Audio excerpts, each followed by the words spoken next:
이 바위를 이겨보거라. 노스님의 숙제에 천재 동자승은 바위와 가위바위보를 했다. 산은 그림자를 먼저 낳고 그림자는 다시 산을 낳는다. 범천의 숨결이 머문다는 소백산맥 끝자락, 그 심산유곡에 반석사가 있었다. 세상은 반석사를 잊었고 반석사 또한 세상을 기억하지 않았다. 천년의 세월 동안 절은 그저 산의 일부였고 산은 절의 일부였다. 안개가 절을 낳고 바람이 경전을 넘겼으며 빗방울이 기와골을 따라 흐르며 시간을 읊었다. 그곳에는 이름보다 침묵이 어울리는 늙은 수행자와 아직 세상의 때가 묻지 않은 어린 동자승이 살고 있었다. 동자승의 이름은 묘각이었다. 이름처럼 기묘한 깨달음을 얻으라는 뜻이었지만 정작 묘각의 머릿속은 온통 기묘한 질문들로 가득 차 있었다. 해는 왜 동쪽에서 떠서 서쪽으로 지는가? 나는 왜 나인가? 배가 고프면 왜 밥을 먹어야 하는가? 그의 스승, 청어 대선사는 그런 묘각을 묵묵히 지켜볼 뿐이었다. 청어 선사는 반석사에 살아있는 역사이자 그 자체로 법문이었다. 깊이를 알 수 없는 눈은 맑은 허공을 담고 있었고 마른 장작 같은 몸에서는 세월의 향기가 났다. 그는 말을 아꼈다. 그의 침묵은 때로 천마디의 말보다 무거웠고 그의 한마디는 마른 땅에 떨어지는 단비와 같았다. 그날도 여느 때와 같은 오후였다. 늦여름의 햇살이 대웅전 앞마당을 금빛으로 물들이고 있었고 묘각은 대돌에 앉아 제 그림자와 씨름을 하고 있었다. 손을 뻗으면 그림자도 손을 뻗었고 발을 구르면 그림자도 발을 굴렀다. 아무리 애를 써도 그림자를 떼어낼 수도 이길 수도 없었다. 그림자는 집요한 수행자처럼 묘각의 모든 것을 따라했다. 허허, 제 그림자 하나 이기지 못해 그리 쩔쩔매는구나. 언제 다가왔는지 청어 선사가 묘각의 등 뒤에 서 있었다. 그의 그림자가 묘각과 묘각의 그림자를 한꺼번에 덮었다. 묘각은 화들짝 놀라 자리에서 일어났다. 스님, 그림자를 이기는 법을 알려줄까? 묘각의 눈이 호기심으로 반짝였다. 청어 선사는 아무 말 없이 묘각의 손을 잡고 마당 한가운데로 이끌었다. 반석사 마당 한가운데에는 집채만 한 바위가 있었다. 억겁바위. 누가 이름 붙였는지 알 수 없으나 사람들은 모두 그 바위를 그리 불렀다. 반석사가 세워지기 전부터, 아니, 이 산에 이름이 붙기 전부터 그 자리에 있었을 것이라고들 했다. 검고 육중한 표면에는 비바람이 새겨놓은 세월의 흔적이 경전처럼 빼곡했고 푸른 이끼는 깨달음의 조각처럼 점점이 박혀 있었다. 바위는 말이 없었으나 그 침묵은 산 전체의 무게를 담고 있는 듯 했다. 그것은 단순한 돌이 아니었다. 반석사의 심장이었고 뿌리였으며 움직이지 않는 거대한 화두 그 자체였다. 청어 선사는 바위를 가리켰다. 그의 손가락은 마른 가지처럼 앙상했지만 흔들림이 없었다. 얘야, 묘각아. 예, 스님. 저 바위를 이겨보거라. 묘각은 제 귀를 의심했다. 방금 전까지 제 그림자도 이기지 못해 쩔쩔매던 아이에게 산의 일부와도 같은 저 거대한 바위를 이기라고 하시는 것인가? 예. 저 억겁바위를 이겨내거라. 그것이 오늘 너에게 내리는 화두다. 청어 선사의 목소리는 잔잔한 호수 같았지만 그 안에 담긴 뜻은 묘각의 마음속에 거대한 파문을 일으켰다. 이긴다니. 무엇으로? 어떻게? 묘각은 거대한 바위와 그보다 더 거대해 보이는 스승의 침묵 사이에 섬처럼 갇혔다. 개미가 태산을 이기라는 말과 무엇이 다른가? 스님, 소승의 힘으로는 어림도 없습니다. 저 바위는 방법은 알려주지 않는다. 청어 선사는 말을 잘랐다. 내 스스로의 힘으로, 내 스스로의 지혜로 저 바위를 이기는 순간 너는 내 그림자 또한 이기게 될 것이다. 스승은 그 말만 남기고 돌아섰다. 그의 그림자가 다시 묘각과 바위로부터 멀어졌다. 햇살이 눈부시게 쏟아져 내렸지만 묘각의 눈앞은 캄캄했다. 그는 한참을 그 자리에 못 박힌 듯 서서 제 앞에 놓인 거대한 숙제를 바라보았다. 억겁바위는 여전히 말이 없었다. 그저 묵묵히 수천 수만 년의 세월을 그러했듯 제 자리를 지키고 있을 뿐이었다. 하지만 그 순간 묘각에게 바위는 더 이상 마당의 일부가 아니었다. 그것은 넘어야 할 벽이었고 풀어야 할 숙제였으며 이겨야 할 상대였다. 뜻 모를 숙제를 받은 동자승. 그의 작은 주먹이 저도 모르게 꽉 쥐어졌다. 그의 눈에 이제까지와는 다른 빛이 서렸다. 그것은 두려움인 동시에 알 수 없는 투지였다. 그래, 스님께서 까닭없이 이런 숙제를 내리셨을 리 없다. 그 뜻을 헤아리는 것, 그것이 바로 수행의 시작이리라. 묘각은 마음을 다잡았다. 늦여름의 바람이 그의 땀 식은 이마를 부드럽게 스치고 지나갔다. 거대한 바위와의 씨름, 그 첫날이 그렇게 시작되고 있었다. 첫째 날은 어리석음과 힘의 날이었다. 묘각은 이긴다는 말을 가장 단순하고 원초적인 의미로 받아들였다. 그것은 상대를 굴복시키는 것, 내 힘으로 상대를 움직이게 하는 것이었다. 그는 소매를 걷어붙이고 바위 앞으로 다가섰다. 심호흡을 한 번 하고 단단해 보이는 바위의 한 면에 두 손을 얹었다. 흡! 젖먹던 힘까지 끌어모았다. 발 뒤꿈치가 땅에 깊게 박히고 얼굴은 잘 익은 홍시처럼 붉게 달아올랐다. 가느다란 팔의 힘줄이 금방이라도 터질 듯 팽팽하게 솟아올랐다. 그러나 바위는 조롱하듯 미동도 없었다. 마치 거인의 허벅지에 매달린 아기처럼 묘각의 모든 노력은 그저 가소로운 몸짓에 불과했다. 그는 포기하지 않았다. 자리를 옮겨가며 바위의 여러 부분을 밀어보았다. 이끼가 낀 미끄러운 곳도 밀어보고 손으로 잡기 좋은 각진 부분도 밀어보았다. 온몸이 땀으로 흠뻑 젖고 숨이 턱까지 차올랐지만 억겁바위는 그저 거대한 침묵으로 묘각의 열정을 비웃을 뿐이었다. 그 모습을 멀리서 지켜보는 이들이 있었다. 공양간에서 채소를 다듬던 도은 스님은 혀를 끌끌 찼다. 그는 반석사에서 가장 현실적인 사람이었다. 그의 깨달음은 경전이 아니라 흙과 땀 속에 있었다. 쯧쯧, 대선사께서 또 어린 동자에게 알 수 없는 수수께끼를 던지셨군. 저러다 애만 잡겠네. 바위를 이기라니 차라리 하늘에 올라가 별을 따오라는 편이 낫겠다. 반면 유론에서 계율을 공부하던 원일 스님은 생각이 달랐다. 그는 모든 것을 규칙과 원리대로 해석하려는 경향이 있었다. 아닐세, 도은 사형. 대선사님의 화두에는 깊은 뜻이 있을 걸세. 저 동자의 어리석은 몸짓 속에서 무언가 큰 깨달음의 싹이 트고 있을지도 모르는 일이지. 저것은 힘의 시험이 아니라 마음의 시험일 것일세. 그들의 대화는 바람에 흩어지고 묘각은 홀로 바위와의 사투를 계속했다. 해가 서산으로 기울고 마당에 길게 드리워진 억겁바위의 그림자가 묘각을 집어삼킬 듯 거대해졌을 때 그는 비로소 그 자리에 주저앉았다. 온몸의 힘이 다 빠져나가고 남은 것은 깊은 무력감뿐이었다. 첫날의 싸움은 묘각의 완벽한 패배였다. 둘째 날은 분노와 도구의 날이었다. 밤새 뒤척이던 묘각은 새벽 예불이 끝나자마자 다시 마당으로 나섰다. 어제의 실패는 그의 마음에 작은 분노의 불씨를 남겼다. 힘으로 안 된다면 다른 방법을 써야 했다. 그는 먼저 장작을 패던 굵은 나무 토막을 가져와 바위 틈에 끼우고 지렛대처럼 사용해 보려 했다. 하지만 단단한 바위는 좀처럼 틈을 허락하지 않았고 어설픈 시도에 나무 토막만 부러져 나갔다. 이번에는 괭이를 들고 와 바위 주변의 흙을 파내기 시작했다. 바위의 뿌리를 드러내어 균형을 무너뜨릴 생각이었다. 하지만 억겁바위는 보이는 것이 전부가 아니었다. 땅속 깊이 얼마나 더 거대한 몸을 숨기고 있는지 파면 팔수록 더욱 막막해질 뿐이었다. 흙과 돌멩이가 뒤섞여 손바닥은 온통 상처투성이었고 손톱 밑은 흙으로 새까맣게 물들었다. 분노는 점차 자신을 향했다. 왜 나는 이리 어리석고 힘이 없는가? 스님은 어째서 내게 이런 불가능한 과제를 주셨는가? 그는 우라통이 터져 옆에 있던 작은 돌멩이를 주워 억겁바위를 향해 내리쳤다. 쨍! 맑은 파여름과 함께 그가 쥔 돌멩이가 여러 조각으로 깨져나갔다.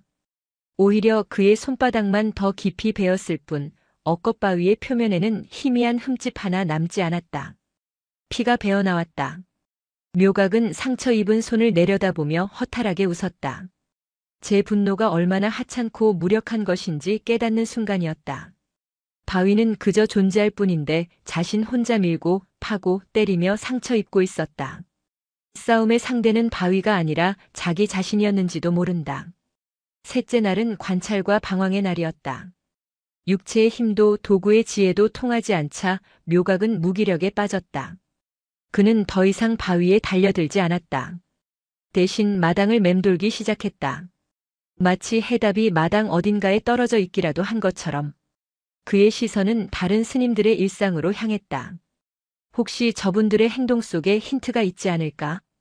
원일 스님은 한치의 흐트러짐도 없이 경전을 읽고 있었다. 그의 모습은 마치 돌부처 같았다. 묘각은 생각했다. 저렇게 부동의 자세로 마음을 닦으면 바위를 이길 수 있는 걸까? 마음으로 바위를 움직이는 것인가? 하지만 그것은 너무 막연하고 아득하게 느껴졌다. 도은 스님은 텃밭에서 감자를 캐고 있었다. 그는 흙투성이가 된 감자를 소중히 들어올리며 껄껄 웃었다. 올해는 감자가 실하구나. 겨울 양식 걱정은 없겠어. 묘각은 문득 생각했다. 도은 스님은 땅과 싸우지 않는다. 땅을 일구고 씨앗을 심고 땅이 내어주는 것을 얻는다. 바위와도 그렇게 지내야 하는 걸까? 하지만 이긴다는 스님의 말씀과는 거리가 멀어 보였다. 시간은 속절없이 흘렀다. 묘각의 마음은 점점 더 복잡해졌다. 스님들의 일상은 너무나 평온하고 자연스러웠다. 오직 자신만이 이 거대한 바위 앞에 옴짝달싹 못하고 갇혀있는 기분이었다. 밤이 깊었다. 모두가 잠든 시간 묘각은 홀로 억겁바위 앞에 앉았다. 달빛이 차갑게 바위의 한쪽 면을 비추고 있었다. 그는 낮 동안 흘린 땀과 피로 얼룩진 손을 닦으며 혼잣말을 했다. 도대체 어떻게 해야 이기는 것일까? 힘으로 미는 것도 아니었다. 도구로 깨부수는 것도 아니었다. 그렇다면 무엇일까? 이긴다는 것은 무엇일까? 승리란 도대체 어떤 모습일까? 그의 머릿속에서 이긴다는 단어가 수없이 쪼개지고 다시 합쳐졌다. 힘, 크기, 파괴, 굴복 지금까지 그가 알고 있던 승리의 모습들이었다. 하지만 그 어떤 것도 이 억겁바위 앞에서는 무의미했다. 바위는 너무나 크고 너무나 단단하며 너무나 오래 그 자리에 있었다. 바로 그 순간 묘각은 아주 희미한 깨달음의 실마리를 잡았다. 어쩌면 이긴다는 것이 내가 생각하는 그런 모습이 아닐지도 모른다. 힘이나 크기로 결정되지 않는 전혀 다른 차원의 승리가 있는 것은 아닐까. 바위는 아무 말도 하지 않았지만 그 거대한 침묵 속에서 묘각에게 무언가 다른 길을 보라고 말하는 듯 했다. 고민은 꼬리에 꼬리를 물고 이어졌다. 그 밤 묘각은 잠들지 못했다. 그는 거대한 화두의 그림자 아래에서 처음으로 이김의 본질에 대해 고뇌하기 시작했다. 그리고 그 고뇌의 끝에서 아주 작은 빛이 새어들어오고 있었다. 나흘째 되는 날 밤이었다. 고민은 깊어질 대로 깊어져 묘각의 머릿속을 안개처럼 떠다녔다. 그는 더 이상 바위를 밀지도 파지도 쳐다보지도 않았다. 그저 대웅전 툇마루에 걸터앉아 텅 빈 마당을 무심히 바라볼 뿐이었다. 육체적 고통은 사라졌지만 정신적 고뇌의 무게가 온몸을 짓눌렀다. 이김이라는 단어는 이제 그에게 있어 가장 풀기 어려운 매듭이 되어버렸다. 세상의 모든 이치는 서로 맞물려 돌아가는 듯 했는데 유독 자신과 억겁바위의 관계만은 어긋난 톱니바퀴처럼 삐걱거렸다. 그때였다. 묘각의 흐릿한 시선 속으로 기억의 한 조각이 떠올랐다. 그것은 몇 달 전 산 아랫마을에 탁발을 나갔을 때의 일이었다. 마을 어귀의 낡은 흙담 아래서 아이들 몇몇이 모여 놀고 있었다. 뭐가 그리 즐거운지 까르르 웃는 소리가 담장을 넘어왔다. 호기심이 생긴 묘각은 조용히 다가가 그 모습을 훔쳐보았다. 아이들은 가위바위보를 하고 있었다. 한 아이가 외쳤다. 안 내면 진다라 가위바위보. 아이들은 저마다 작은 주먹을 쥐거나 손가락으로 가위를 만들거나 손바닥을 활짝 폈다. 유독 몸집이 작고 약해 보이는 아이가 있었다. 그 아이는 계속해서 주먹, 즉 바위만 냈다. 다른 아이들은 그런 그 아이를 놀리며 보자기를 내어 이기곤 했다. 하악, 또 졌다. 바위는 보자기가 이기지롱. 큰 아이가 활짝 편 손바닥으로 작은 아이의 주먹을 감싸쥐었다. 작은 아이는 분하다는 듯 얼굴을 붉혔지만 이내 다시 게임에 끼어들었다. 그때는 그저 아이들의 천진한 놀이라고만 생각하고 지나쳤다. 하지만 지금 억겁바위라는 거대한 화두 앞에서 그 장면은 전혀 다른 의미로 다가왔다. 바위는 보자기에게 진다. 바위는 보자기에 의해 덮인다. 그 생각의 조각이 묘각의 머릿속을 번개처럼 스치고 지나갔다. 그는 저도 모르게 자리에서 벌떡 일어났다. 심장이 세차게 뛰기 시작했다. 그렇다. 아이들의 놀이 속에는 세상의 이치가 담겨 있었다. 단단하고 강한 바위 주먹는 부드럽고 넓은 보자기 손바닥에게 항상 감싸인다. 보자기는 바위를 부수지도 밀어내지도 않는다. 그저 부드럽게 감싸 안을 뿐이다.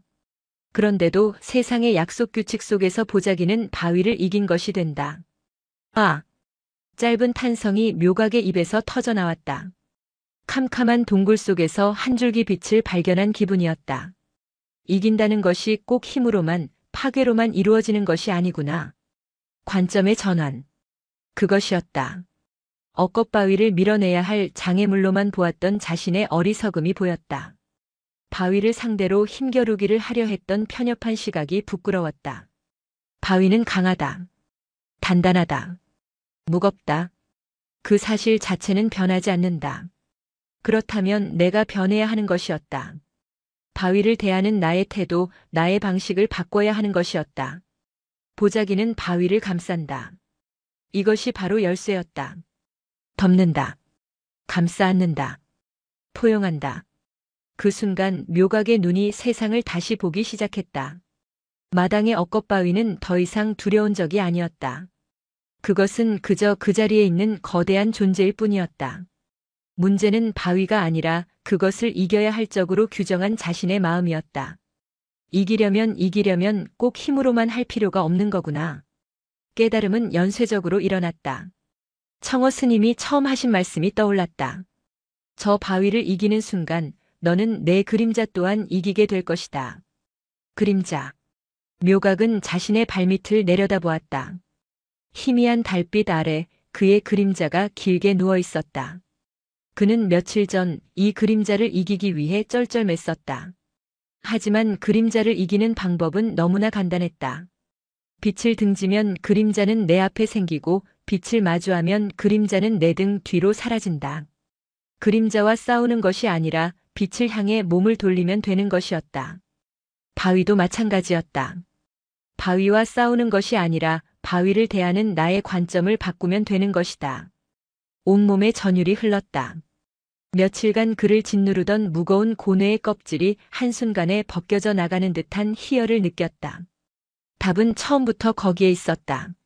너무나 단순하고 명백해서 오히려 보지 못했던 것이다. 묘각은 더 이상 망설이지 않았다. 그는 자신의 방으로 달려갔다. 어둠 속에서 무언가를 찾는 그의 손길이 분주했다. 그리고 잠시 후 그는 무언가를 손에 들고 다시 마당으로 뛰어나왔다. 그의 얼굴에는 더 이상 고뇌의 흔적이 없었다. 그 자리에는 확신에 찬 맑은 미소가 걸려 있었다. 그의 손에 들린 것은 바늘과 실 그리고 그가 지난 겨울 내내 한 땀 한 땀 정성껏 기워 만든 누더기 가사였다. 여러 가지 색깔의 천 조각을 이어 붙여 만든 세상에서 가장 크고 넓은 보자기였다. 새벽의 여명이 밝아오고 있었다. 동쪽 하늘이 옅은 자줏빛으로 물들기 시작했다. 묘각은 억겁바위 앞에 섰다. 이제 그의 싸움은 다른 차원에서 시작될 것이었다. 힘과 분노의 싸움이 아닌 지혜와 포용의 싸움이. 새벽의 정적을 깨고 묘각의 발걸음이 법당을 향했다. 그의 손에는 자신의 분신과도 같은 누더기 가사가 들려 있었다. 그것은 단순한 옷이 아니었다. 지난 겨울 해진 옷가지들을 버리지 못하는 도운 스님에게서 얻은 천조각, 바람에 찢어진 문창오지를 덧대고 남은 종이조각, 심지어는 색이 바랜 오래된 경전의 표지까지 온갖 것들을 한 땀 한 땀 기워 만든 것이었다. 거기에는 묘각의 서툰 바느질 솜씨와 함께 세상의 모든 것을 소중히 여기고자 했던 그의 어린 마음이 담겨 있었다. 억겁바위 앞에 다시 선 묘각은 숨을 골랐다. 그는 경건한 마음으로 가사를 바위의 한쪽 끝에 펼쳤다. 하지만 그의 보자기는 턱없이 작았다. 거대한 바위의 한쪽 모퉁이를 겨우 가리는 정도였다. 바위는 마치 거인의 발등에 떨어진 손수건을 내려다보듯 묘각의 시도를 무심히 받아들이고 있었다. 실패인가? 아니었다. 묘각은 좌절하지 않았다. 깨달음의 빛은 그의 마음을 이미 단단하게 만들었다. 혼자의 힘으로 부족하다면 함께하면 된다. 혼자의 보자기가 작다면 모두의 보자기를 합치면 된다. 그는 가장 먼저 도운 스님의 처소로 달려갔다. 이른 새벽부터 아궁이에 불을 지피던 도운 스님은 뜬금없이 나타난 묘각을 보고 눈을 동그랗게 떴다. 묘각아, 이 새벽에 어인 일이냐? 얼굴이 왜 그리 상기되어 있어? 스님의 가사를 잠시 빌려주십시오. 내 가사는 왜? 이 녀석. 며칠 바위랑 씨름하더니 머리가 어떻게 된 것 아니냐? 도운 스님은 묘각의 이마를 짚어보려 했다. 묘각은 그의 손을 피하며 다급하게 말했다. 바위를 이기기 위해서입니다. 스님의 힘이, 스님의 옷이 필요합니다. 바위를 이긴다는 말에 도운 스님의 표정이 굳어졌다. 그는 혀를 차며 고개를 저었다. 아직도 그 부질없는 생각을 버리지 못했구나. 묘가가 세상에는 이길 수 없는 것이 있단다. 순리대로 사는 것이 수행이지 계란으로 바위를 치는 건 만용이야. 어서 돌아가거라. 차가운 거절이었다. 하지만 묘각은 물러서지 않았다. 그는 도운 스님의 눈을 똑바로 바라보며 말했다. 스님, 소승은 바위를 부수려는 것이 아닙니다. 깨트리려는 것이 아닙니다. 묘각은 마당에서 얻은 깨달음을 차분히 설명하기 시작했다. 힘이 아닌 지혜로, 파괴가 아닌 포용으로 이기는 법에 대해 이야기했다. 아이들의 가위바위보 놀이에서 발견한 강한 것을 부드러움으로 감싸 안는 이치에 대해 말했다. 그의 목소리는 작았지만 흔들림이 없었고 그의 눈은 새벽 샛별처럼 빛나고 있었다. 도운 스님은 처음에는 황당하다는 듯 듣고 있다가 점차 묘각의 이야기에 빠져들었다. 평생을 흙과 나무를 만지며 살아온 그의 지혜가 묘각의 깨달음과 공명하기 시작했다. 그는 밭에 씨앗을 심을 때 흙을 파헤치지만 결국엔 부드럽게 덮어주었다.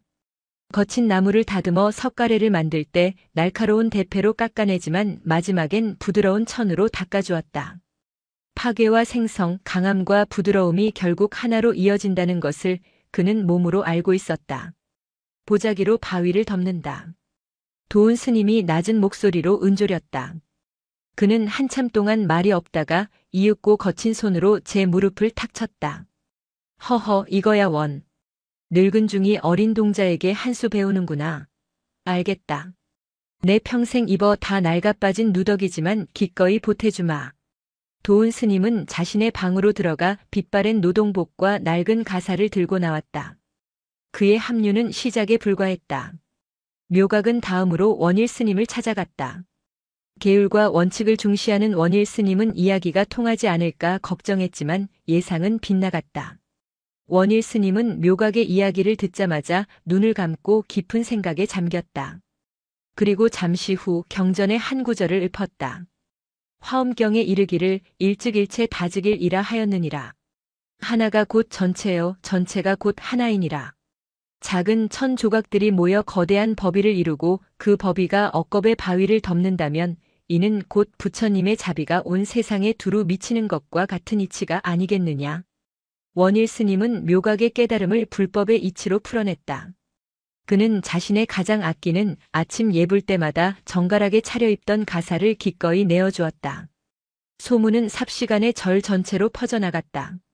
젊은 사미승들이 앞다투어 자신의 옷을 들고 마당으로 모여들었다. 저마다의 사연과 세월이 깃든 옷들이었다. 어머니가 지어주신 첫 승복, 스승에게서 물려받은 낡은 가사, 땀과 눈물이 배어있는 수행복까지. 마당은 거대한 작업장으로 변했다. 스님들은 저마다 바늘과 실을 들고 둘러앉아 천 조각들을 잇기 시작했다. 서걱서걱 바늘이 천을 꿰는 소리만이 마당에 가득 찼다. 그 소리는 마치 조용한 합창처럼 들렸다. 각기 다른 색과 모양, 다른 사연을 가진 천 조각들이 하나의 거대한 마음으로 이어지고 있었다. 도운 스님은 가장 질긴 실을 가져와 가장자리를 튼튼하게 꿰맸고 원일 스님은 천의 색배합이 조화롭도록 세심하게 살폈다. 묘각은 그 중심에서 스님들의 마음과 마음을 이었다. 더 이상 바위를 이기는 것은 묘각 혼자만의 화두가 아니었다. 그것은 반석사 대중 모두의 발언이자 공동의 수행이 되어가고 있었다. 해가 중천에 떠오를 무렵 마침내 거대한 만다라와도 같은 법위가 완성되었다. 오색 찬란한 천 조각들이 이어져 만들어진 그것은 세상의 모든 기쁨과 슬픔, 깨달음과 번뇌를 한데 품은 듯 장엄했다. 10명의 스님들이 법위의 가장자리를 함께 들어올렸다. 그것은 묵직했다. 단순한 천의 무게가 아니었다. 그 안에는 스님들의 마음과 시간, 그리고 깨달음을 향한 간절한 염원이 담겨 있었다. 하나, 둘, 셋. 도운 스님의 우렁찬 구령에 맞춰 모두가 힘껏 법위를 공중으로 던져 올렸다. 거대한 오색의 천이 잠시 하늘을 가렸다가 나빗대가 내려앉듯 부드럽게 억겁바위를 덮었다. 순간 세상의 모든 소리가 멎는 듯했다. 육중하고 검었던 바위는 사라지고 그 자리에는 햇살을 받아 영롱하게 빛나는 거대한 보석이 앉아 있었다. 거칠고 위압적이던 바위의 윤곽은 부드러운 곡선으로 변했고 수천 년의 고독을 품고 있던 침묵은 따뜻하고 다정한 색채로 채워졌다. 바위는 움직이지 않았다. 하지만 그 본질은 완전히 변해 있었다. 그것은 더 이상 넘어야 할 장애물이나 이겨야 할 적이 아니었다. 그것은 모두의 마음이 모여 완성된 아름다운 예술 작품이자 살아있는 법문 그 자체였다. 스님들은 저마다 감탄과 경이로움이 뒤섞인 숨을 내쉬었다. 묘각은 벅차오르는 가슴을 안고 멀리 툇마루에 서 있는 청어선사를 향해 돌아보았다. 대선사는 여전히 표정 없는 얼굴로 그 광경을 지켜보고 있었다. 그 침묵이 이번에는 긍정처럼 느껴졌다. 묘각은 이제야말로 자신이, 아니 우리가 바위를 이겼다고 확신했다. 햇살이 갓 덮인 법의 위에서 부서져 내렸다. 그 눈부신 광경 앞에서 묘각은 조심스럽게 청어선사에게 다가가 깊이 허리를 숙였다. 그의 목소리는 기쁨으로 가늘게 떨리고 있었다. 스님, 소승이, 아니 저희 모두가 바위를 이겼나이다. 마당에 있던 모든 스님들의 시선이 청어선사에게로 향했다. 그들은 따뜻한 칭찬과 인정을 기대했다. 마침내 어려운 화두가 풀렸다는 안도감과 모두가 함께 무언가를 이루어냈다는 기쁨이 마당에 가득했다. 청어선사는 천천히 자리에서 일어났다. 그는 지팡이를 짚지 않고도 소리 없는 걸음으로 법위에 덮인 바위 앞으로 다가갔다. 그는 마른 손을 뻗어 오색 찬란한 천의 표면을 조용히 쓸어보았다. 마치 잠든 아이의 이마를 쓰다듬는 듯한 부드러운 손길이었다. 한참 동안의 침묵이 흘렀다. 그 침묵은 너무나 길고 무거워서 스님들은 저마다 마른 침을 삼켰다. 마침내 청어선사가 입을 열었다. 그의 목소리는 마른 잎이 부서지는 것처럼 낮고 건조했다. 이겼느냐? 그것은 칭찬도 인정도 아니었다. 그저 순수한 질문이었다. 묘각은 당황했지만 이내 용기를 내어 대답했다. 예, 스님. 바위를 부수지 않고 밀어내지 않고 저희의 마음을 모아 부드럽게 감싸 안았습니다. 이것이 스님께서 가르쳐 주신 이김이 아니옵니까? 청어선사는 천천히 고개를 돌려 묘각을 바라보았다. 그의 깊은 눈 속에는 알 수 없는 빛이 감돌았다. 그것은 연민 같기도 했고 안타까움 같기도 했다. 묘각아. 예, 스님. 내가 덮은 것은 바위더냐? 선사의 목소리가 조금 더 날카로워졌다. 아니면 바위를 이겨야 한다는 내 번뇌와 아상을 잠시 덮어둔 것뿐이더냐?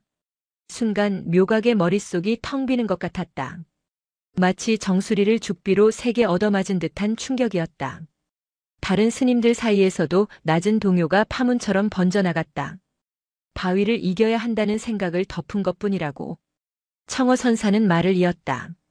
그의 목소리 하나하나가 비수처럼 날아와 묘각의 가슴에 박혔다. 너는 바위를 보자기로 덮어 이겼다고 생각했다. 허나 그것은 이긴 것이 아니라 그저 문제를 보이지 않게 가려둔 것에 불과하다. 너는 여전히 나와 바위를 나누어 보고 이기는 자와 지는 자로 구분하고 있구나. 청어선사는 법위의 한쪽 끝을 가리켰다. 저것은 천조각을 기운 것에 불과하다. 비바람이 몰아치면 어찌 되겠느냐. 찢기고 해져 그 본래의 모습을 드러낼 것이다. 세월의 무게 앞에 저 천은 먼지처럼 사가 없어질 것이다. 그때에도 너는 바위를 이겼다 말할 수 있겠느냐? 진정한 이김이란 상대를 없애거나 덮어버리는 것이 아니다. 이기고 지다는 그 분별심 자체를 넘어서는 것이다. 너는 아직도 이김의 감옥에 갇혀 있구나.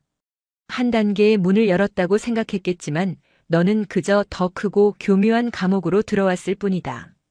청어 선사의 말은 냉엄했다. 묘각이 쌓아 올린 깨달음의 성이 와르르 무너져 내리는 소리가 들리는 듯 했다. 기쁨과 환희는 순식간에 재가 되어 흩어졌다. 남은 것은 깊이를 알 수 없는 혼란과 처절한 패배감뿐이었다. 그랬다. 그는 어떻게 이길 것인가에만 몰두했지, 왜 이겨야 하는가, 혹은 이긴다는 것의 본질은 무엇인가에 대해서는 깊이 사유하지 못했다. 보자기로 바위를 덮는다는 기발한 생각에 취해 더 깊은 차원의 가르침을 보지 못했던 것이다.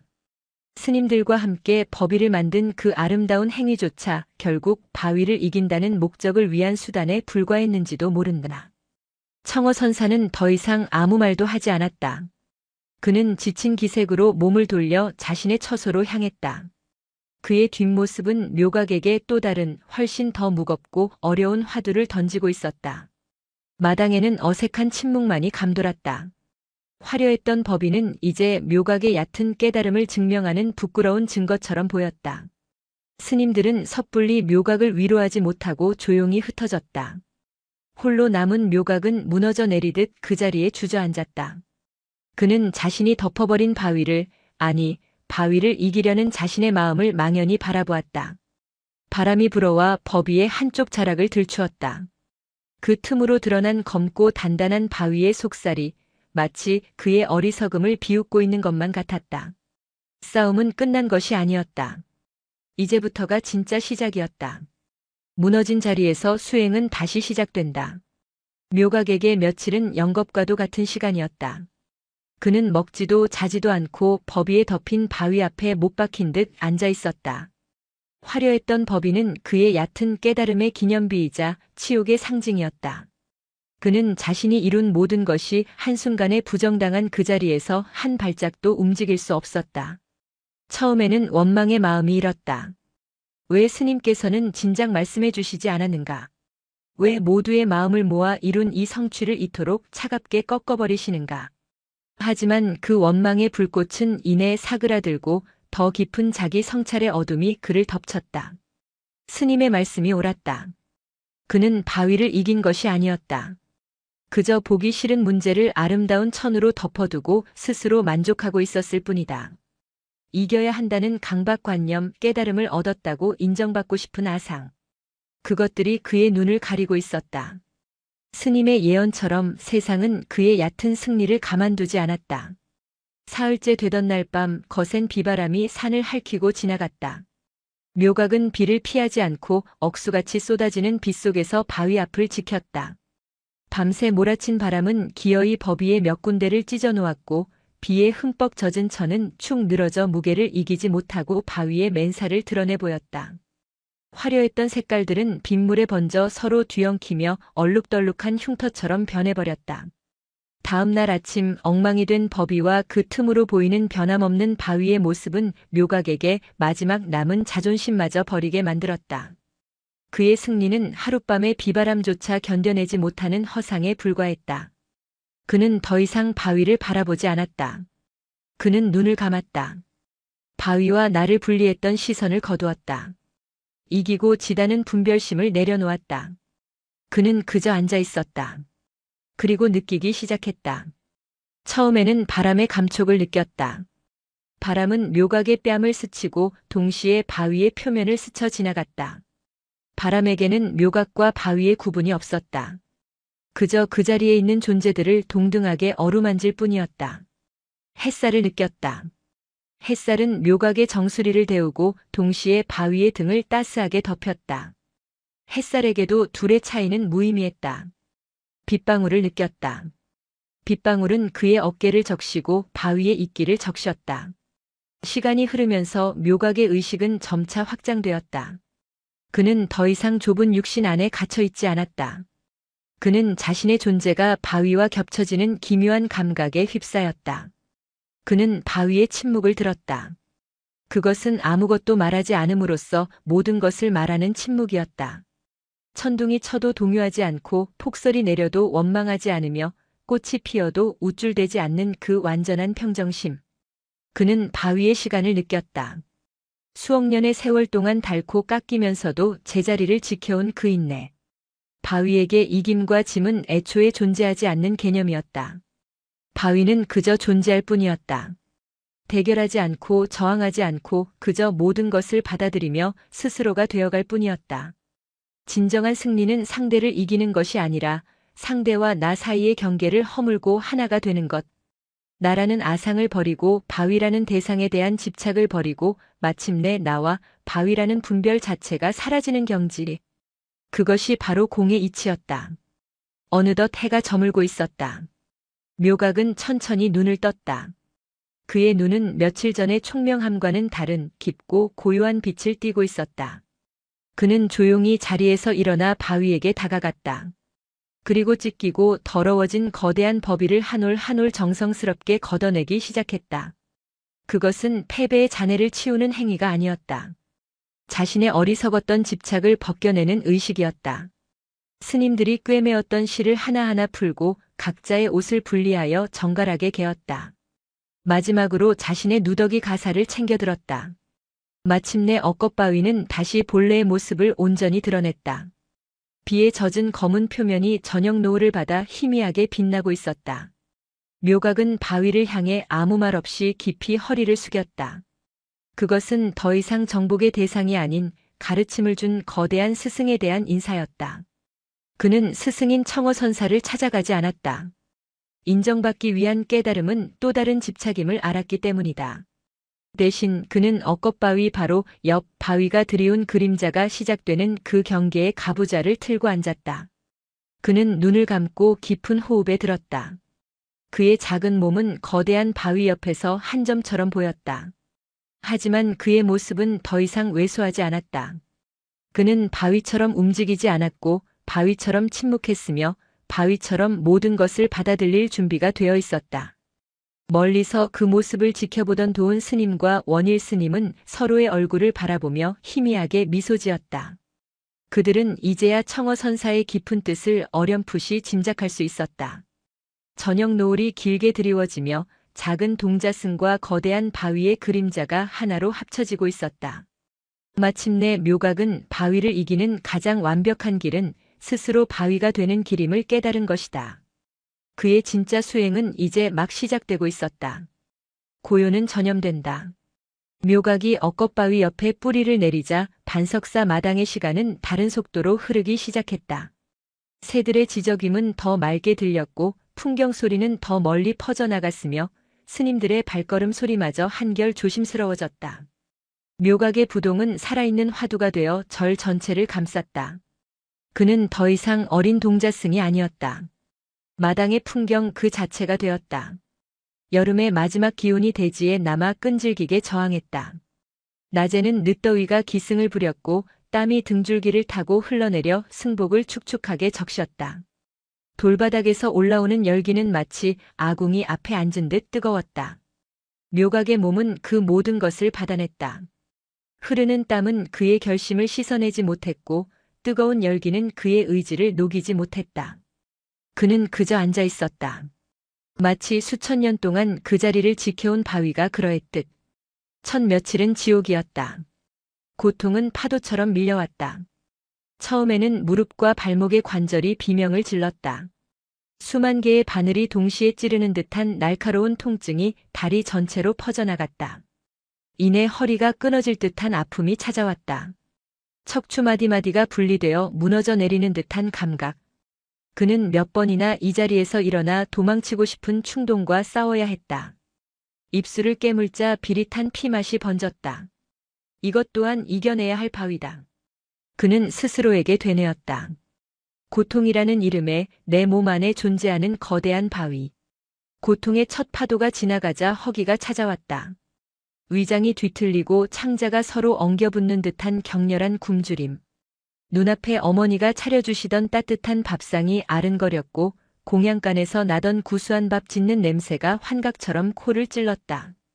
그의 몸은 생존을 위해 처절하게 아우성쳤다. 먹어라. 일어나라. 움직여라. 하지만 묘각은 그 모든 아우성을 그저 지켜보았다. 그것은 나의 배고픔이 아니라 그저 몸이라는 껍데기가 일으키는 생리현상일 뿐이라고 되뇌며 도운 스님은 그 모습을 차마 지켜볼 수가 없었다.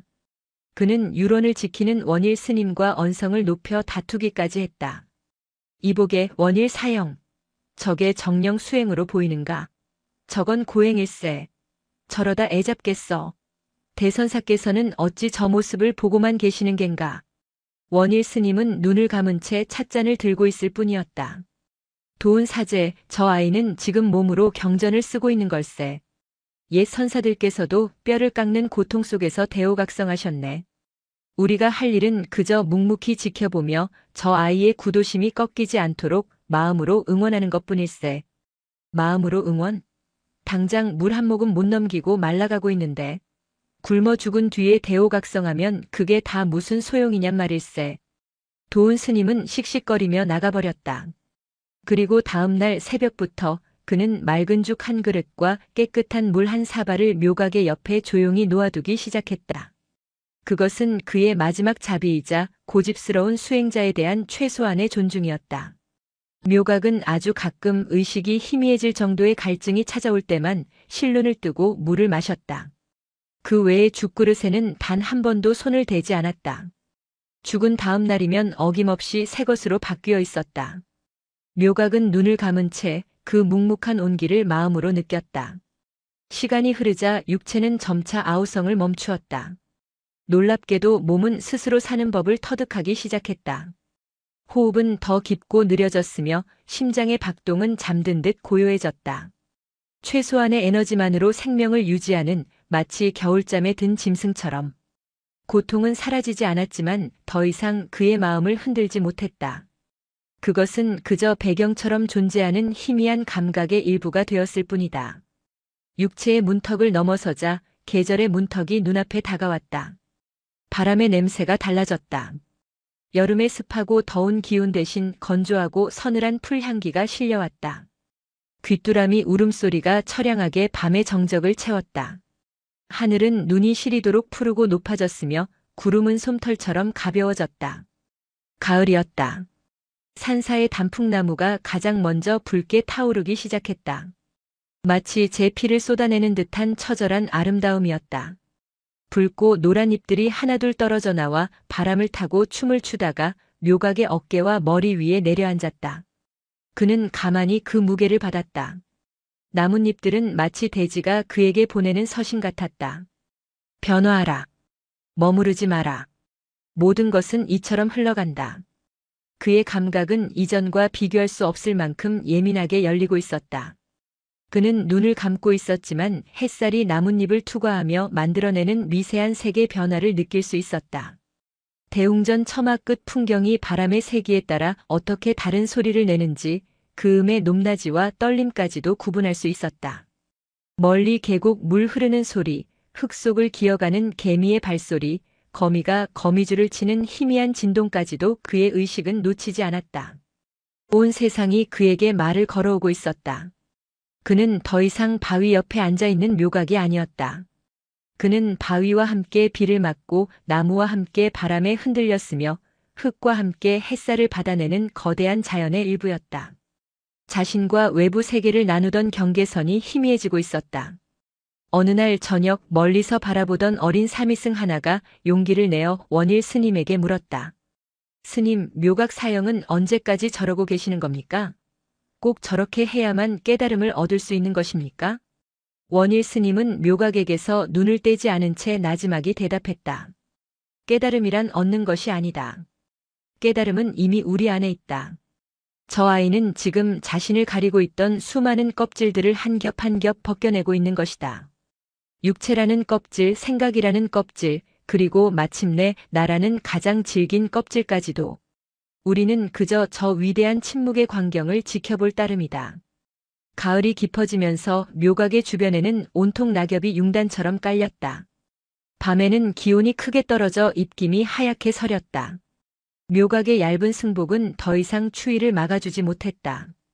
살을 애는 듯한 추위가 뼛속까지 스며들었다. 하지만 그의 마음은 호수처럼 고요했다. 추위 또한 그저 지나가는 하나의 현상일 뿐 그의 본질을 해칠 수는 없었다. 그는 이제 계절의 변화를 몸으로 겪어내는 것이 아니라 그 자신이 계절의 일부가 되어 변화하고 있었다. 여름의 묘각은 죽고 가을의 묘각이 그 자리에 앉아 있었다. 육체의 감옥에서 벗어난 그의 의식은 이제 마음이라는 더 깊고 교묘한 감옥과 마주할 준비를 하고 있었다. 육체의 감옥이 무너지자 마음의 감옥이 그 교묘한 모습을 드러냈다. 외부 세계의 모든 감각과 하나가 되어 완벽한 조화를 이루었다고 생각한 순간 그의 의식은 내면에서 들끓는 소음에 의해 다시 한번 거친 파도에 휩싸였다. 그것은 외부의 소리보다 훨씬 더 끈질기고 감미로우며 때로는 치명적인 독을 품고 있었다. 첫 번째로 찾아온 것은 기억이라는 이름의 손님이었다. 기억은 달콤한 꿀을 바른 칼날과 같았다. 잊고 지냈던 유년의 풍경들이 파노라마처럼 펼쳐졌다. 절에 오기 전 어머니가 마루에 앉아 서툰 솜씨로 기워주시던 옷의 감촉. 그 옷에서 나던 희미한 햇볕 냄새. 묘가가 밥 먹어라. 부르시던 다정한 목소리. 그 기억들은 너무나 생생해서 그는 잠시 자신이 수행 중이라는 사실조차 잊었다. 그리움이 뱀처럼 그의 심장을 휘감았다. 눈을 뜨면 당장이라도 산을 내려가 어머니의 품에 안기고 싶다는 욕망이 화산처럼 들끓었다. 그는 그 욕망의 불길을 피하지 않았다. 그저 타오르는 불길의 한가운데 앉아 그것이 한낮 연기처럼 흩어질 때까지 묵묵히 지켜보았다. 기억은 실체가 없는 허상임을, 과거는 이미 지나가 버린 그림자일 뿐임을 그는 스스로에게 각인시켰다. 기억의 파도가 잦아들자 이번에는 아상이라는 이름의 교활한 도적이 찾아왔다. 그의 내면에서 누군가 속삭이기 시작했다. 보아라, 묘가가. 너는 해내고 있다. 반석사의 그 누구도 해내지 못한 위대한 수행을 하고 있는 것이다. 스님들도 너를 보며 감탄하고 있을 것이다. 너의 이름은 훗날 전설처럼 전해지리라. 그 속삭임은 독처럼 퍼져나가 그의 마음을 교만으로 부풀어 오르게 했다. 그는 순간 우쭐한 기분에 사로잡혔다. 자신이 특별한 존재가 된 것 같은 착각에 빠졌다. 하지만 그는 이내 정신을 차렸다. 이것이야말로 수행자가 가장 경계해야 할 마음의 함정임을 그는 알고 있었다. 깨달음을 구하는 마음이 도리어 깨달음을 가리는 가장 큰 장애물이 되는 역설. 그는 스스로를 비웃었다. 나는 아무것도 아니다. 나는 그저 먼지 한 톨에 불과하다. 이 거대한 우주 속에서 나의 존재는 이름도 흔적도 없는 찰나의 순간일 뿐이다. 그는 스스로를 한없이 낮추고 또 낮추었다. 아상이 고개를 들 때마다 그는 스스로를 땅바닥에 내던지는 심정으로 자신을 비웠다. 가장 마지막에 찾아온 것은 두려움이라는 심연의 괴물이었다. 기억과 아상마저 희미해지고 내면의 모든 소리가 잦아들자 그의 앞에는 거대한 공의 심연이 펼쳐졌다. 그곳에는 아무것도 없었다. 생각도 감정도 기억도 심지어 나라는 존재감마저 사라진 완벽한 무의 공간. 그는 그 거대한 공허 앞에서 태어나 처음으로 원초적인 공포를 느꼈다. 이대로 사라져버릴 것 같은 두려움. 존재 자체가 소멸해버릴 것 같은 끔찍한 공포였다. 이것이 그가 그토록 찾아 헤매던 공의 세계란 말인가? 그는 이 공포로부터 벗어나기 위해 다시 생각의 끈을, 나라는 존재의 끈을 붙잡으려 발버둥 쳤다. 바로 그 순간 그는 억겁바위의 마음을 떠올렸다. 바위는 두려워하는가? 바위는 자신이 닳아 없어질 것을 두려워하는가? 아니었다. 바위는 그저 받아들일 뿐이었다. 비바람에 깎이는 것을, 이끼가 자신의 몸을 뒤덮는 것을, 세월이 흘러 언젠가 한 줌의 흙으로 돌아갈 그 운명까지도. 묘각은 마침내 마지막 저항을 포기했다. 그는 두려움이라는 마지막 밧줄을 스스로 놓아버렸다. 그는 기꺼이 그 공의 심연 속으로 자신의 모든 것을 던졌다. 소멸을 향한 두려움이 극에 달한 바로 그 순간 기묘한 변화가 일어났다. 공포는 사라지고 그 자리에 이제껏 느껴보지 못한 완전한 평화와 자유가 찾아왔다. 나라는 감옥에서 벗어나는 순간이었다. 나가 사라지자 온 우주가 나가 되었다. 그는 비로소 내면의 모든 소음으로부터 자유로워졌다. 그의 마음은 비가 갠 뒤의 하늘처럼 티끌 한 점 없이 맑고 고요해졌다. 가을이 제 소임을 다하고 물러가자 산사는 앙상한 뼈대만을 드러냈다. 세상의 모든 색이 사라진 자리에 무채색의 고요가 내려앉았다. 바람은 더 이상 나뭇잎을 흔들지 않고 제 몸을 직접 울리며 지나갔다. 겨울의 문턱에서 반석산은 깊은 침묵의 동굴 속으로 들어앉는 듯 했다. 어느 날 새벽 잠에서 깬 스님들은 창밖의 풍경에 잠시 말을 잃었다. 밤새운 세상이 하얗게 변해 있었다. 첫눈이었다. 솜니불 같은 눈은 세상의 모든 소리를 빨아들이고 모든 더러움을 덮어주었다. 기와골에도 장독대 위에도 앙상한 감나무 가지 위에도 눈은 소복이 쌓여 한 폭의 수묵화를 그려냈다. 그 중에서도 가장 장엄한 풍경은 마당 한가운데에 있었다. 엇겉바위와 그 옆에 앉은 묘각의 위로 눈은 조금의 차별도 없이 똑같이 내려앉아 있었다. 둘의 경계는 완전히 사라지고 마치 본래부터 하나였던 것처럼 거대한 설산을 이루고 있었다. 묘각의 어깨와 머리 위에 쌓인 눈은 그가 입은 흰 승복의 일부처럼 보였다. 그는 이제 살아있는 인간이라기보다 영겁의 시간을 견뎌온 설산의 정령과도 같았다. 도운 스님은 차마 그 위에 쌓인 눈을 털어줄 엄두도 내지 못하고 그저 멀리서 경외로운 눈빛으로 바라볼 뿐이었다. 그 평화로운 정적을 깨고 한 사내의 절박한 목소리가 산문을 넘어왔다. 눈 쌓인 길을 허둥지둥 달려왔는지 사내의 어깨는 눈으로 뒤덮여 있었고 입에서는 거친 김이 뿜어져 나왔다. 그는 대웅전 앞에 다다르자마자 채 정리되지 않은 숨을 몰아쉬며 외쳤다. 그 목소리는 쇠를 긁는 듯 쉬어 있었고 거기에는 인간이 낼 수 있는 가장 깊은 절망이 담겨 있었다. 누구 안 계십니까? 제발 사람 좀 살려주십시오. 사내의 행색은 남루했고 시린 겨울 날씨에 입은 옷은 너무나 얇았다. 하지만 그는 추위 따위는 안중에도 없는 듯했다. 그의 온 신경은 오직 자신의 고통을 들어줄 누군가를 찾는 데에만 집중되어 있었다. 그가 산사를 찾아오기까지 얼마나 많은 곳을 헤매고 얼마나 많은 좌절을 겪었을지는 보지 않아도 짐작할 수 있었다. 그는 이미 지푸라기라도 잡는 심정으로 이곳까지 온 것이 분명했다. 도운 스님이 급히 그를 맞았다. 하지만 사내는 스님의 부축도 마다하고 마당에 무릎을 꿇었다. 그의 시선이 마당 한편의 거대한 설산, 즉 눈 덮인 엇겉바위와 묘각의 모습에 가닿았다. 그는 그것이 무엇인지 분간할 수 없었다. 그저 인간의 범주를 넘어선 어떤 성스럽고 영험한 존재라고 직감했을 뿐이었다. 그의 눈에 눈을 뒤집어 쓴 채 미동도 없는 묘각은 산이 빚어낸 살아있는 돌부처였다. 사내는 마지막 희망을 붙잡듯 묘각을 향해 기어가기 시작했다. 차가운 눈바닥에 이마를 박으며 그는 피를 토하듯 울부짖었다. 산신령님, 부처님, 무엇이든 좋으니 제발 제 아이의 목숨만 살려주십시오. 사흘째 불덩이 속에서 잠 한숨 못 자고 있습니다. 제 명을 가져가셔도 좋으니 제발 제 아이만은. 아버지의 애끓는 절규는 고요한 겨울 산사의 심장을 후벼 팠다. 눈송이들이 마치 그의 눈물을 닦아주려는 듯 그의 등 위로 하염없이 내려앉았다. 묘각의 내면은 완벽한 무의 상태에 머물러 있었다. 하지만 그 완벽한 고요 속으로 사내의 고통은 날카로운 송곳처럼 파고들기 시작했다. 그것은 더 이상 외부의 소음이 아니었다. 그것은 살아있는 생명이 다른 생명에게 보내는 외면할 수 없는 간절한 구조 신호였다. 고요한 호수 표면에 작은 돌멩이 하나가 떨어져 맑고 분명한 파문을 일으키고 있었다. 파문은 점점 커져 묘각의 의식 전체를 뒤흔들었다. 그는 더 이상 그 소리를 바라보는 것만으로는 버틸 수 없었다. 사내의 고통은 그의 고요 속으로 스며들어와 마치 자신의 고통인 것처럼 느껴지기 시작했다. 이것이 바로 자비의 시작이었다.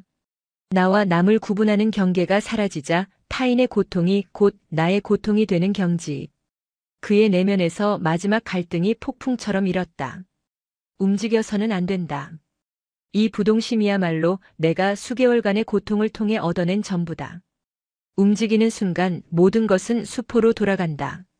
나는 다시 번뇌의 세계로 떨어질 것이다. 내면의 한쪽에서 이성의 목소리가 그를 붙잡았다. 하지만 다른 한쪽에서는 더 깊고 근원적인 목소리가 울려 퍼졌다. 너는 왜 바위가 되려 했는가? 너 홀로의 평안과 해탈을 위해서였는가? 그렇다면 그것은 이기적인 탐욕과 무엇이 다른가? 내가 얻은 그 고요함으로 저 꺼져가는 생명의 등불 하나 밝혀주지 못한다면 그 깨달음이 대체 무슨 소용이란 말인가? 그 순간 그의 뇌리에 절의 이름이 번개처럼 스치고 지나갔다. 반석사, 너럭바위의 절.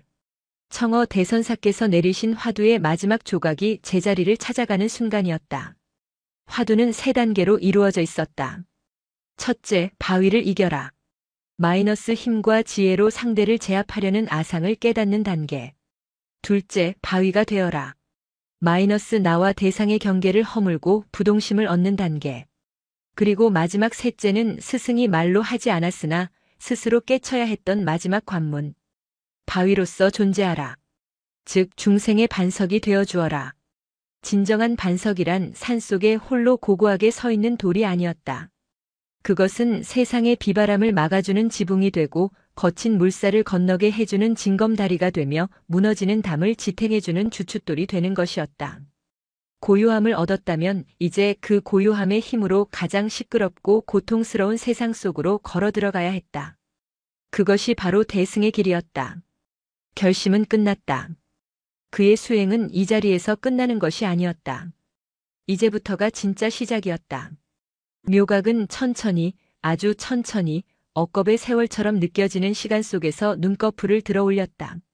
몇 달 만에 마주한 세상은 눈부시게 하얗고 시리도록 맑았다. 그의 시선은 제 발치에 엎드려 울고 있는 사내에게로 향했다. 그의 눈에는 어떠한 판단이나 감정도 담겨 있지 않았다. 그저 깊고 맑은 연민만이 가득했다. 그가 움직이기 시작했다. 우두둑 두둑. 몇 달간 완벽하게 굳어있던 그의 몸에서 오래된 고목이 갈라지는 듯한 소리가 났다. 어깨와 머리 위에 쌓여있던 눈이 폭포처럼 쏟아져 내렸다. 그 모습을 본 사내는 울음을 멈추고 경악에 찬 눈으로 그를 바라보았다. 살아있는 돌부처가 전설 속의 산신령이 그의 눈앞에서 깨어나고 있었다. 도운 스님과 원일 스님 그리고 다른 모든 스님들 역시 숨을 죽인 채 그 광경을 지켜보았다. 그것은 단순히 한 수행자가 좌선을 끝내는 모습이 아니었다. 하나의 산이 중생의 고통에 응답하기 위해 스스로 움직이기 시작하는 위대한 순간이었다. 묘각은 얼어붙은 땅을 짚고 아주 느리게 일어섰다. 다리가 풀려 휘청거렸지만 그는 쓰러지지 않았다. 그는 사내에게 다가가 눈물과 눈으로 얼어붙은 그의 어깨를 가만히 감싸주었다. 인간의 온기가 아니었다. 그것은 추위와 더위, 기쁨과 슬픔을 모두 넘어선 어떤 근원적인 평화의 온기였다. 제가 함께 가겠습니다. 오랜 침묵 끝에 나온 그의 목소리는 거칠었지만 그 어떤 위로의 말보다도 강력하게 사내의 절망을 잠재웠다. 묘각은 억겁바위를 돌아보지 않았다. 그는 이제 자신이 가야 할 길을 분명히 알았다. 그는 저 흔들리는 세상을 위한 기꺼이 움직이는 산이 되기로 마음먹었다. 산사를 내려가는 한 걸음 한 걸음은 마치 칼날 위를 걷는 듯한 고통의 연속이었다. 몇 달간 가부좌 속에서 잠들어 있던 근육과 관절들은 주인의 갑작스러운 명령에 격렬하게 저항했다. 발목은 금방이라도 부러질 듯 시큰거렸고 무릎은 매 걸음마다 비명을 질렀다. 그의 몸은 더 이상 그의 것이 아닌 낯설고 무거운 쇳덩이 같았다. 사내는 안절부절 못하며 그런 묘각을 부축하려 했지만 묘각은 조용히 고개를 저었다. 이 고통 또한 자신이 온전히 겪어내야 할 과정의 일부임을 알았기 때문이다. 신기한 것은 육체의 고통이 극심해질수록 그의 정신은 오히려 얼음처럼 맑아졌다는 점이다. 그는 자신의 몸을 한 걸음 떨어져서 바라보는 또 다른 관찰자가 되었다. 아, 다리가 아프구나. 숨이 차오르는구나. 몸이 추위에 떨고 있구나. 그는 그 모든 감각을 그저 알아차릴 뿐 거기에 나를 개입시키지 않았다. 고통은 있었지만 고통스러워하는 나는 없었다. 산에서 배운 부동심은 움직임 속에서 비로소 그 진정한 힘을 발휘하고 있었다. 얼마나 걸었을까 마침내 눈 덮인 산길의 끝에서 희미한 불빛 몇 개가 보이기 시작했다. 마을이었다. 산사의 고요함에 익숙해진 그의 귀에 세상의 소음이 파도처럼 밀려들었다. 멀리서 들려오는 개 짖는 소리, 아이 우는 소리, 부부의 다툼 소리. 코끝을 찌르는 매캐한 연기 냄새와 음식 썩는 냄새. 그 모든 것이 살아있는 세상의 증거였고 동시에 고통의 증거였다. 묘각은 그 모든 소리와 냄새를 피하지 않고 온몸으로 받아들였다. 사내의 집은 마을에서도 가장 후미진 곳에 자리한 금방이라도 쓰러질 듯한 흙집이었다. 문을 열고 안으로 들어서는 순간 묘각은 숨을 멈췄다. 방 안의 공기는 무겁고 뜨거웠다. 어린아이의 가쁜 숨소리와 약초에 쓴 내음, 그리고 절망의 시큼한 냄새가 한데 뒤엉켜 있었다. 아이는 방 한가운데 깔린 낡은 요 위에서 작은 몸을 뒤채고 있었다. 얼굴은 불덩이처럼 붉었고 마른 입술 사이로 끙끙 앓는 소리가 새어나왔다. 아이의 어머니는 이미 울 기력조차 없는지 텅 빈 눈으로 허공을 응시하며 마른 수건으로 아이의 이마를 닦아주고 있을 뿐이었다. 그 처참한 광경 속으로 묘각은 소리 없이 걸어 들어갔다. 그의 등장은 마치 고요한 연못에 떨어진 맑은 물방울과도 같았다. 그의 존재만으로도 방 안을 짓누르던 절망의 기운이 조금은 옅어지는 듯 했다. 그는 의원이 아니었다. 그에게는 병을 고칠 신통한 방술이 없었다. 그는 그저 아이의 머리맡에 조용히 가부좌를 틀고 앉았다. 산사의 억겁바위 옆에 앉았을 때와 조금도 다르지 않은 자세였다. 그리고 그는 아이의 뜨거운 이마에 자신의 손을 가만히 얹었다. 그의 손은 겨울바람에 얼어붙어 차가웠지만 그 손길이 닿는 순간 아이의 부모는 어떤 형언할 수 없는 위안과 평온을 느꼈다. 묘각의 평정심이 그의 손을 통해 부부의 불안한 마음에 그대로 전달되고 있었다. 묘각은 기적을 바라지 않았다. 그는 아이를 살리겠다는 욕심도 병을 물리치겠다는 집착도 부리지 않았다. 그는 그저 함께 있었다. 아이의 고통과 부모의 슬픔과 이 방 안을 채운 모든 절망과 함께. 그는 맑고 투명한 거울이 되어 그 모든 것을 있는 그대로 비추고 받아들였다. 판단하지 않고 분별하지 않고 그저 온전한 현존으로 그들과 함께했다. 그의 그 고요한 존재감은 허둥대며 울부짖던 부부의 마음을 점차 안정시켰다. 그들은 비로소 자신들의 슬픔에 온전히 집중할 수 있게 되었고 그것은 치유의 첫걸음이었다. 밤이 깊어지자 묘각은 아이의 상태를 살피다가 문득 도운 스님이 했던 말을 떠올렸다. 겨울 감기가 독하게 들었을 땐 칡뿌리와 도라지를 함께 다려 먹이면 속에서부터 열을 끌어내리는 법이지. 그것은 도운 스님이 텃밭을 가꾸며 혼잣말처럼 은조렸던 말이었다. 바위 옆에 앉아있던 동안 그의 의식은 세상의 모든 소리를 차별 없이 받아들였고 그 스쳐 지나간 지혜의 조각이 지금 이 순간 되살아난 것이었다. 뒷산으로 가야겠습니다. 혹 약초를 찾을 수 있을지도 모릅니다.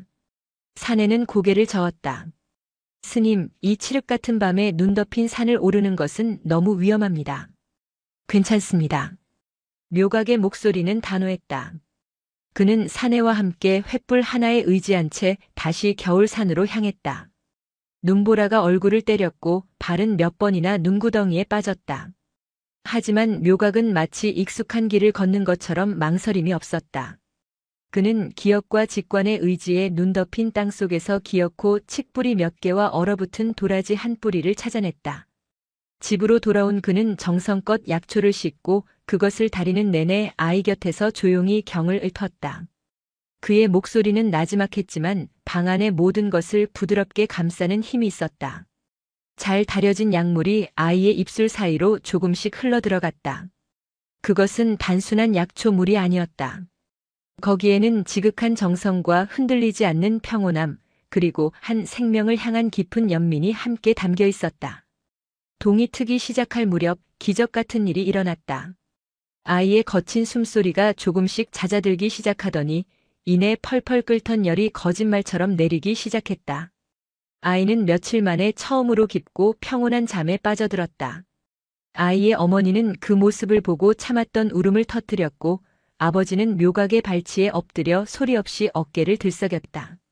묘각은 그저 묵묵히 그들의 등을 토닥여줄 뿐이었다. 그는 자신이 한 일이 아무것도 없다고 생각했다. 모든 것은 그저 인연의 흐름 속에 있었을 뿐. 그는 그저 그 흐름을 막지 않고 통하게 해주는 맑은 통로가 되었을 뿐이었다. 아이는 하루가 다르게 기운을 차렸다. 며칠 뒤 아이가 제 발로 일어나 뜰을 뛰어다니는 것을 보고 나서야 묘각은 절로 돌아갈 채비를 했다. 그가 마을에 머문 며칠은 그에게 있어 수개월간의 좌선만큼이나 깊고 중요한 가르침을 주었다. 그는 산사에서 고요를 배웠다면 마을에서는 삶을 배웠다.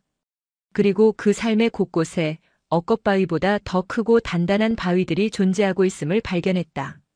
그것은 아이의 아버지가 새벽마다 일어나 눈을 치우고 꽁꽁 언손을 불어가며 쟁기날을 가는 그 성실함 속에 있었다. 그는 가족을 위해 어떤 불평도 없이 매일 자신의 삶의 무게를 짊어지고 있었다. 그의 어깨야말로 가정을 지탱하는 든든한 반석이었다. 그것은 아이의 어머니가 쌀독에 얼마 남지 않은 쌀을 퍼내어 자신은 굶을지언정 이웃의 굶주린 노인에게 죽을 쑤어다주는 그 자비심 속에 있었다. 넉넉해서 나누는 것이 아니라 없음에도 불구하고 나누는 그 마음이야말로 세상의 추위를 막아주는 너럭바위였다. 그것은 마을 어귀의 늙은 대장장이의 투박한 망치질 속에 있었다. 그는 평생을 쇠와 불과 씨름하며 마을 사람들에게 필요한 연장을 만들어 주었다.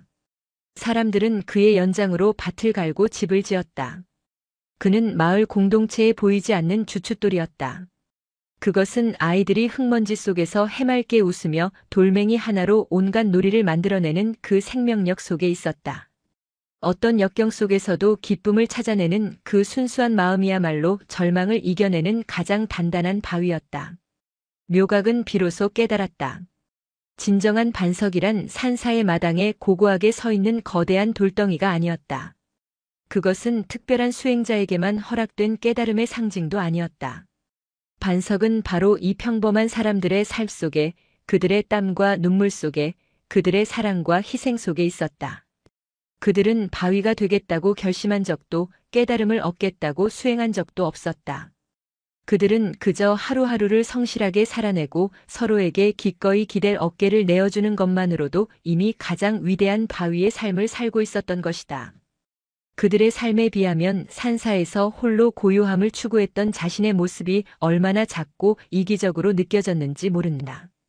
그는 깨달음의 정상을 향해 홀로 좁은 길을 오르고 있었다고 생각했지만 이 사람들은 이미 삶이라는 넓은 대지 그 자체가 되어 모든 것을 품어내고 있었다. 수행은 산사에서 완성되는 것이 아니었다. 바로 이 고통과 사랑이 뒤엉킨 삶의 한복판에서 사람들과 함께 울고 웃으며 그들의 짐을 나누어 드는 것. 그것이야말로 진정한 수행의 완성임을 그는 뼈저리게 느꼈다. 묘각이 마을을 떠나는 날, 마을 사람들은 모두 길가에 나와 그를 배웅했다. 아이의 부모는 그에게 몇 번이고 절을 올리려 했고, 어떤 이는 삶은 감자를, 어떤 이는 소중히 간직했던 마른 약초를 그의 손에 쥐어주려 했다. 묘각은 그 모든 것을 정중히 사양하며 그저 두 손을 모아 합장으로 답할 뿐이었다. 그는 그들에게 가르침을 준 스승이 아니라 오히려 그들에게서 한 수 배운 어리석은 학인일 뿐이라고 생각했다. 산으로 돌아오는 발걸음은 내려갈 때와는 비교할 수 없이 가볍고 힘찼다. 몸은 여전히 피곤했지만 그의 마음은 이제 막 아침을 맞은 새처럼 자유로웠다. 그는 이제 세상을 등진 수행자가 아니었다. 세상을 품고 산으로 돌아가는 구도자였다. 산은 더 이상 속세를 피하는 도피처가 아니었다. 세상의 고통을 짊어질 힘을 기르고 마음을 닦는 거대한 도량이 되었다. 그는 길가의 작은 풀 한 포기, 이름 모를 새 한 마리에게도 합장하며 산을 올랐다. 모든 것이 그의 스승이었다. 반석사 산문에 들어서자 그를 가장 먼저 맞은 것은 도훈 스님이었다. 그는 묘각의 수척해진 얼굴을 보더니 아무 말 없이 그의 등을 툭툭 치고는 공양간으로 이끌었다. 어서 오게. 속이 텅 비었을 테니 뜨끈한 국물이라도 먼저 들게. 그 투박한 말 속에 담긴 깊은 정이 묘각의 가슴을 울렸다. 원일 스님은 멀리서 그를 지켜보며 조용히 미소 지었다. 그의 눈빛은 묘각이 마침내 화두의 마지막 관문을 통과했음을 알아보는 듯 했다. 묘각은 따뜻한 죽으로 허기를 채운 뒤 곧장 마당으로 향했다. 그의 발걸음은 자연스럽게 억겁바위, 그리고 그 옆에 자신이 오랫동안 앉아있던 그 빈자리로 향했다. 눈이 녹은 자리에는 풀들이 모두 죽어 마치 오래된 흉터처럼 그의 앉았던 모양 그대로 땅에 맨살이 드러나 있었다. 얼마 전까지만 해도 세상의 전부였던 그 자리. 그는 그 빈자리를 가만히 내려다보았다. 마음속의 아쉬움이나 집착은 조금도 잃지 않았다. 그 자리는 그가 거쳐 온 길의 소중한 흔적이었지만 더 이상 그가 머물러야 할 곳은 아니었다. 새가 알을 깨고 나오면 둥지를 떠나야 하듯 그 또한 저 좁은 자리를 떠나 더 넓은 세상으로 날아가야 했다. 그의 자리는 이제 저 마당의 한 뼘 공간이 아니라 도움이 필요한 모든 이들의 곁이었다. 그는 억겁바위를 향해 천천히 몸을 돌렸다. 바위는 수만 년의 세월 동안 그랬던 것처럼 그저 묵묵히 서 있었다. 이제 묘각은 바위와 마주 서는 것이 아니라 바위와 나란히 서서 같은 곳을 바라보고 있었다. 바위의 침묵은 더 이상 풀어야 할 수수께끼가 아니었다. 그것은 세상의 모든 소란을 잠재우고 자신의 길을 묵묵히 걸어가라는 따뜻한 격려이자 무언의 동지애였다. 묘각은 억겁바위를 향해 그리고 자신이 앉았던 저 빈자리를 향해 마지막으로 깊고 정중하게 허리를 숙였다. 그것은 졸업이었고 새로운 시작을 위한 인사였다. 이제 그는 스승을 만나러 갈 준비가 되었다. 청어선사의 처소로 향하는 묘각의 발걸음은 더 이상 화두의 답을 확인받으러 가는 제자의 걸음이 아니었다. 그것은 긴 여행을 마치고 고향의 부모님을 찾아뵙는 아들의 걸음과도 같았다. 마음은 평온했고 걸음은 가벼웠다. 문 앞에서 그는 잠시 멈추어 섰다. 굳이 문을 열고 들어가 무언가를 앓을 필요가 있을까? 스님께서는 이미 모든 것을 알고 계시지 않을까? 그의 마음을, 그의 여정을, 그가 마을에서 보고 느낀 모든 것을. 그럼에도 그는 예를 갖추기로 했다. 그것은 깨달음을 인정받기 위함이 아니라 가르침을 주신 스승에 대한 깊은 감사와 존경의 표현이었다. 그는 조용히 문을 밀고 안으로 들어섰다. 방 안의 풍경은 그가 떠나기 전과 조금도 다르지 않았다. 청어선사는 여전히 따스한 햇볕이 드는 창가 자리에 앉아 있었다. 다른 점이 있다면 손에 경전을 들고 있는 대신 낡은 목탁을 천천히 어루만지고 있다는 것이었다. 그 손길은 너무나 고요하고 평화로워서 마치 시간이 그 주위에서만 흐르기를 멈춘 듯 했다. 묘각은 방 한가운데에 무릎을 꿇고 아무 말 없이 삼배를 올렸다. 이마가 차가운 방바닥에 닿을 때마다 그는 지난 수개월간의 여정을 마음속으로 되짚었다. 바위를 밀치던 어리석음, 법위로 덮었던 얕은 지혜, 바위 옆에 앉아 겪었던 육체와 마음의 고통, 그리고 마을에서 만났던 살아있는 바위들의 얼굴까지. 그 모든 것이 주마등처럼 스쳐 지나갔다. 마지막 절을 올리고 고개를 들었을 때 그의 마음은 텅 비어 있으면서도 동시에 모든 것으로 가득 차 있었다. 청어선사는 여전히 그에게 눈길을 주지 않은 채 창밖의 겨울 풍경을 바라보며 나지막이 물었다. 산길이 험했을 텐데 발은 괜찮으냐? 질문은 너무나 뜻밖의 것이었다. 깨달음에 대한 물음도 수행에 대한 점검도 아니었다. 그저 먼 길을 다녀온 자식의 안위를 묻는 아버지의 목소리였다. 그 평범하고 따뜻한 질문 속에 묘각은 스승의 모든 마음이 담겨 있음을 느꼈다. 스승은 이미 모든 것을 꿰뚫어 보고 계셨다. 그가 육체의 고통을 넘어섰는지, 마음의 평온을 얻었는지, 그리고 마침내 중생의 아픔을 제 몸으로 겪어냈는지. 예, 스님. 괜찮습니다. 묘각의 목소리는 담담했다. 마을의 아이는 이제 웃음소리를 되찾았더냐. 예, 스님. 뜰을 뛰어다닐 만큼 기운을 차렸습니다. 그래, 시장하겠구나. 공양간에 들러줄인 배부터 채웠느냐? 그 순간 묘각은 더 이상 참을 수 없었다. 뜨거운 무언가가 목구멍을 타고 역류해 올라왔다.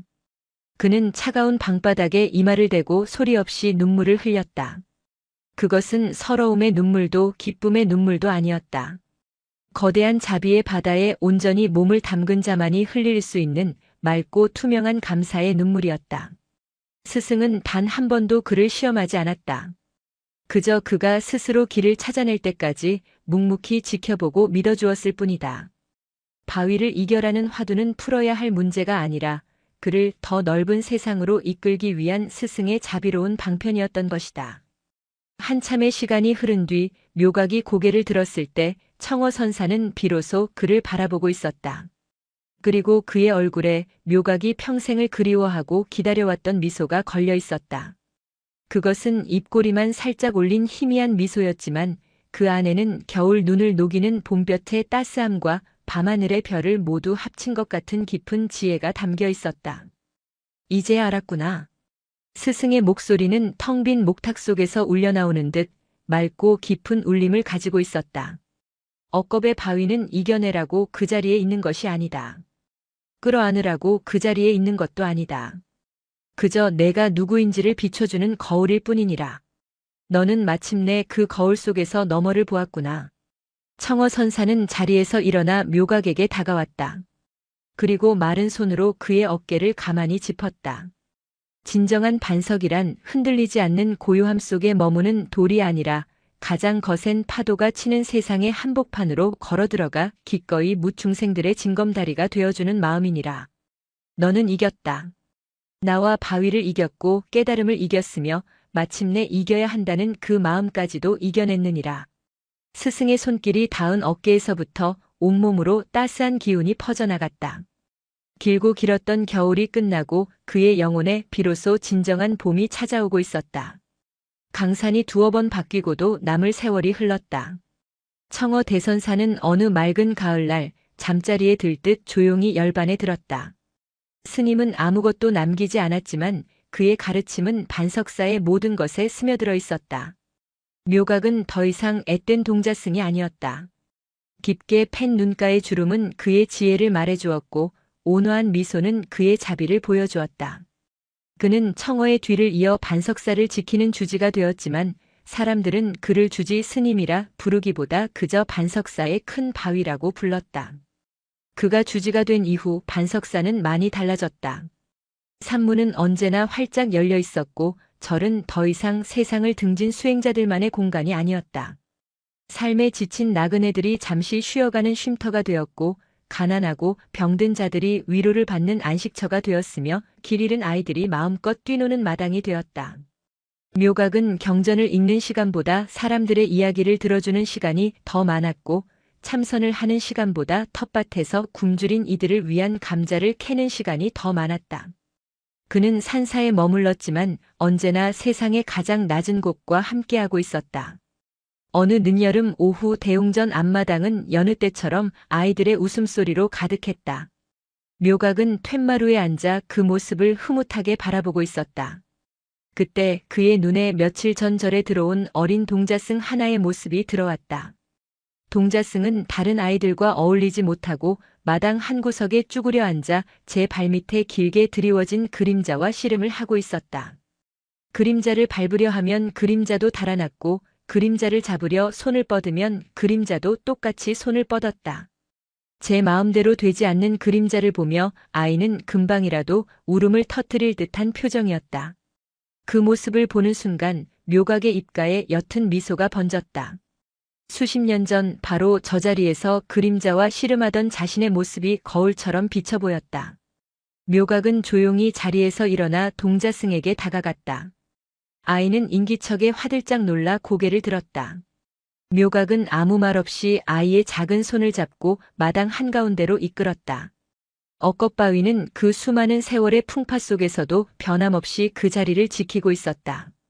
이끼는 더 깊어졌고 표면의 결은 더 부드러워졌지만 그 위엄과 침묵은 여전했다. 바위는 그동안 이 절에서 오고 간 수많은 인연과 깨달음의 순간들을 모두 지켜본 유일한 증인이었다. 묘각은 억겁바위를 가리켰다. 그의 손가락은 이제 옛 스승 청어의 그것처럼 세월의 무게를 담고 있었지만 흔들림이 없었다. 얘야, 내 이름이 무엇이냐? 해안이라 하옵니다, 스님. 지혜의 언덕이라는 뜻이었다. 그래, 해안아. 묘각의 목소리는 억겁의 세월을 품은 바위의 침묵처럼 낮고 깊은 울림을 지니고 있었다. 저 바위를 이겨보거라. 해안은 제 귀를 의심했다. 커다란 눈에는 당혹감과 의문이 가득 찼다. 아이는 집채만 한 바위와 산처럼 커 보이는 스승의 얼굴을 번갈아 쳐다보며 고개를 갸웃거렸다. 그 순수한 의문을 바라보는 묘각의 눈에는 옛 스승이 자신에게 보여주었던 것과 똑같은 깊고 자비로운 미소가 담겨 있었다. 하나의 화두가 끝나자 또 다른 화두가 시작되고 있었다. 깨달음이란 한 번의 성취로 끝나는 것이 아니라 이처럼 세대를 이어 끊임없이 던져지고 답을 찾아가는 영원한 여정임을 그는 알고 있었다. 바위는 말이 없었다. 하지만 그 거대한 침묵은 수십 년 전 묘각에게 그랬던 것처럼 이제 막 수행의 첫 발을 내디딘 어린 동자승에게 억겁의 세월을 담아 묻고 있었다. 너는 어떤 바위가 될 것이냐?